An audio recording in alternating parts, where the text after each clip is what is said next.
Salam sejahtera dan salam serakku sayang bersama saya Janet Bennett.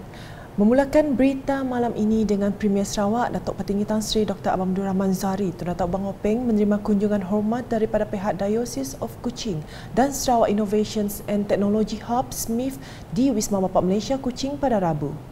Kunjungan pertama daripada Diocese of Kuching diketuai oleh The Bishop of Kuching, The Right Reverend Datuk Daniel Jude. Ketika ditemui media, Datuk Daniel memberitahu kunjungan pihaknya adalah untuk memberikan penghargaan terhadap sokongan daripada Premier Sarawak kepada gereja termasuk sekolah mubalik di Sarawak. And we want to express our gratitude pada Premier atas sokongan yang dia bagi bukan saja pada gereja namun sekolah-sekolah mubalik di seluruh Sarawak. So it was a courtesy call to say to express our gratitude to him. So that was one, but also to assure him that we are supportive of the government's good effort, benevolent policy. And with that also we put forward our request for more support kerana gereja kita sebagai community of faith, we are here to serve the community as well. Datuk Daniel menambah Premier Sarawak telah meluluskan peruntukan sebanyak 8.5 juta ringgit sebelum ini untuk kompleks pusat latihan Anglican di St. Thomas Kuching. Ya, secara spesifik Premier ada 2 tahun lepas telah meluluskan peruntukan sebanyak 7 juta untuk kompleks pusat latihan Anglican dan kemudiannya ditambah dengan 1.5 juta dan tadi Yang Amat Berhormat telah secara unofficial, masih lagi verbal, meluluskan 3 juta. So we are again truly grateful. Selepas itu, Premier Sarawak menerima kunjungan hormat kedua daripada pihak SMIF dan rombongan. Dalam sidang media selepas kunjungan hormat berkenaan, Naib Presiden Kanan Rantaian Bekalan Premier Incorporated David A. Hargrave dari Amerika Syarikat memaklumkan kunjungan hormat itu adalah untuk membincangkan perkara berkenaan peluang yang dapat diterokai di Sarawak. Purpose of our visit, and I come from the United States, the purpose of our business today was to explore opportunities to improve supply chain resiliency globally. Coming out of the pandemic, there's a need to have stable locations with clean energy and commitment to sustainability and good labor practices. There's a need to expand the supply chains that service the hospitals in the United States and find more reliable partners. So we met today with the Honourable Premier to have discussions about that and see if there were any opportunities in East Malaysia. Sementara itu, Pengarah Urusan Baring Private Equity Asia BPEA Gordon Shaw beritahu kunjungan itu juga untuk membincangkan perkara berkaitan usaha ke arah mencapai neutrality karbon. And one of our goals is to become carbon neutral. We're already carbon neutral as a firm, as an investment firm, but we look forward to making our investment portfolio companies also carbon neutral. And I'm very glad to learn today from His Honourable Premiership that there is this focus on green environmental target, and also the energy supply already in Sarawak is primarily renewables. So that would help, if we can relocate some of our portfolio companies, it would actually be a very helpful effort towards achieving carbon neutrality. Perkara seterusnya mengenai perkongsian, penggunaan dan penyebaran data digital dalam perkhidmatan awam, negeri Sarawak diyakini dapat memacu platform data raya sektor awam. Pengurus Besar Lembaga Multimedia Sarawak SMA TS Dr. Zaidi Razak berkata, ini adalah selaras dengan pelaksanaan strategi pembangunan pasca COVID-19 2030 PCDS 2030 yang digariskan oleh Kerajaan Sarawak. Sesi sebelah pagi terbagi kepada dua, iaitu perkongsian perkeliling terbaru bagi penjawat awam, iaitu perkongsian data, penggunaan data dan juga memastikan keluar data yang berkualiti serta dapat dikongsi bersama dengan agensi dan seterusnya bersama dengan orang ramai ataupun kepada agensi-agensi di luar perkhidmatan awam negeri, berkongsi dengan syarikat, berkongsi dengan agensi federal dan sebagainya. Untuk perkongsian data yang mana saya telah memberi sedikit ceramah pengenalan, ianya adalah untuk setiap agensi memahami peranan mereka, memahami kepentingan data, memahami standard-standard data dan juga bagaimana data ini dapat diolah untuk kemajuan dan juga untuk kesejahteraan rakyat seperti mana yang kita rancang dalam post-COVID Development Strategy 2030 yang dilancarkan oleh Perdana Menteri yang pada tahun lepas. Beliau berkata demikian ketika ditemui wartawan Unit Komunikasi Awam Sarawak UKAS sesi Town Hall yang amat berhormat Premier Sarawak bersama Penjawat Awam Negeri Sarawak PANS di Kuching pada Rabu. Sementara itu, pensyarah dari Universiti Malaysia Sarawak UNIMAS, Associate Professor Dr. Santi Faridah Saleh turut berkongsi berkenaan kepentingan sustainability, transitions and climate change bagi memastikan pembangunan sosioekonomi dilaksanakan secara mampan bermula pada peringkat perancangan, pelaksanaan dan seterusnya peringkat penilaian. Sesi perkongsian saya pada hari ini bersama dengan state agencies adalah berkenaan dengan sustainability, transition and climate change, di mana I really wanted to convey the message to all the state agencies that sustainability is everybody's business. It's also important to highlight that we are actually we are having a very good reference documents, a very good blueprint, but the challenge is actually how to move forward and to implement it properly. So hopefully this session that I had just now can benefit everybody to have a better understanding of sustainability transition, climate change and other aspect that is related to the importance of moving toward our PCDS 2030.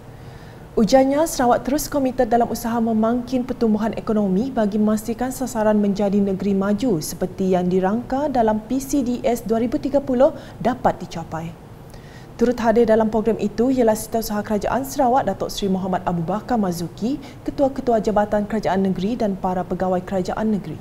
Persidangan Rabies di Borneo RIB 2022, anjuran bersama Jabatan Perkhidmatan Veterina Sarawak DVS dan Perlis Borneo merupakan usaha ke arah mencapai status bebas rabies menjelang tahun 2025.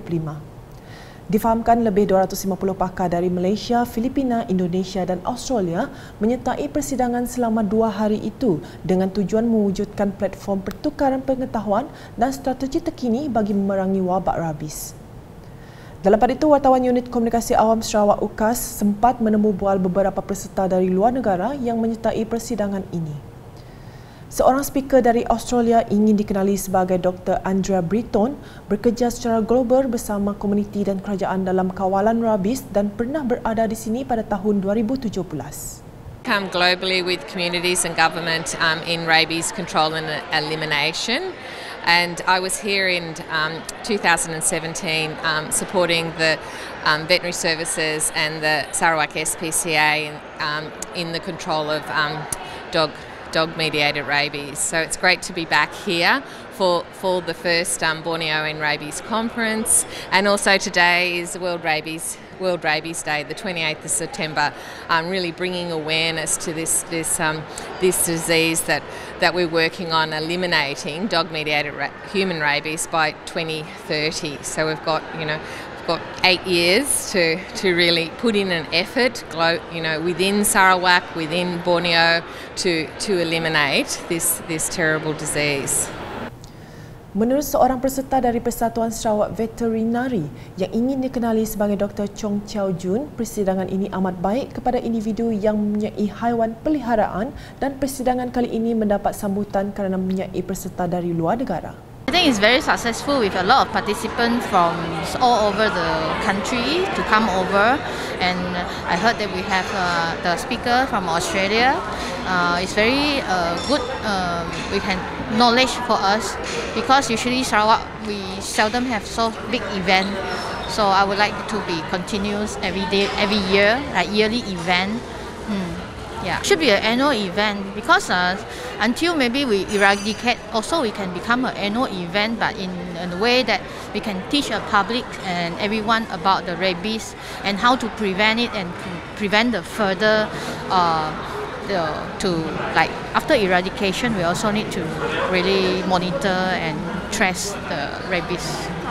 Sementara itu, Pengarah Jabatan Perkhidmatan Veteriner Sarawak DVSS Dr. Andrian Susin Ambut beritahu beliau amat gembira dengan sambutan kali ini kerana persidangan kali ini disambut baik oleh orang ramai termasuk dari luar negara.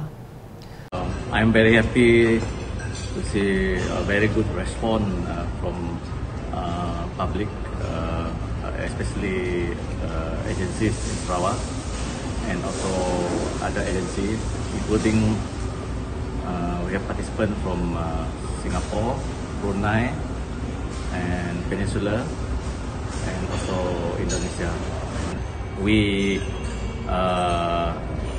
will improve on it for rabies in Borneo 2023. We target to have double the number, the participants. We will ride on the Federation of Asian Veterinary Association, which will be held in Sarawak next year, FAVA 2023, so that we attract more international participants from all over the world. Persidangan ini berlangsung selama 2 hari bermula 27 hingga 28 September di Hotel Imperial Kuching. Laporan berikutnya, institusi Ketua Masyarakat dan Ketua Kaum KMKK perlu bersedia dalam menghadapi cabaran masa kini.